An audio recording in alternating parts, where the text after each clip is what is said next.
Mark Zuckerberg has long found himself under pressure by publishers for using their news content without paying for it. Now Facebook is going to do just that.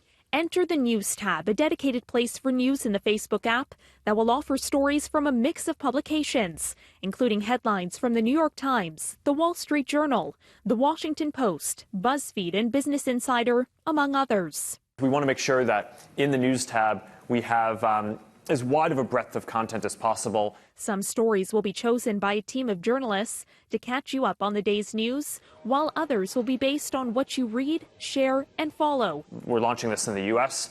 To start now, but we want to do something like this across the rest of the world as well. Facebook will pay some publishers well into the millions of dollars a year for their work. It's a remarkable turnaround for Zuckerberg, who has long ignored calls from news executives like Rupert Murdoch that digital giants should pay for access to journalism. Facebook's choice to now elevate reporting comes at a time when the sprawling social network has been sharply criticized for its decisions on disinformation and speech,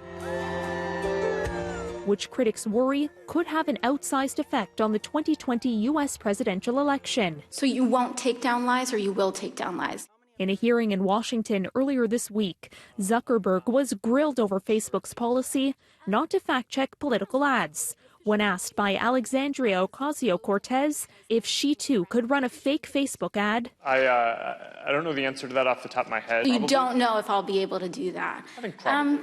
But what he did say was that it's not up to big tech companies to police political lies. Facebook has so far stayed out of the debate over fact and fiction when it comes to politics. And its News tab is another way the company is letting the news media and the citizens of the democracy work together to decipher what's true and what's false. When news is deeply reported and well-sourced, it gives people information they can rely on. When it's not, we lose an essential tool for making good decisions, Facebook said in a statement. Now, some local newsrooms that Facebook hasn't contacted say they're worried about being left behind. Take, for instance, the Sun Journal and its sister papers, which represent most of the big titles in Maine.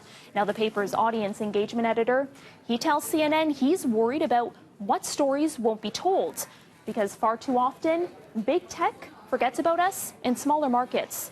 Now, Facebook responding to that concern by saying it intends to include more publishers in the future.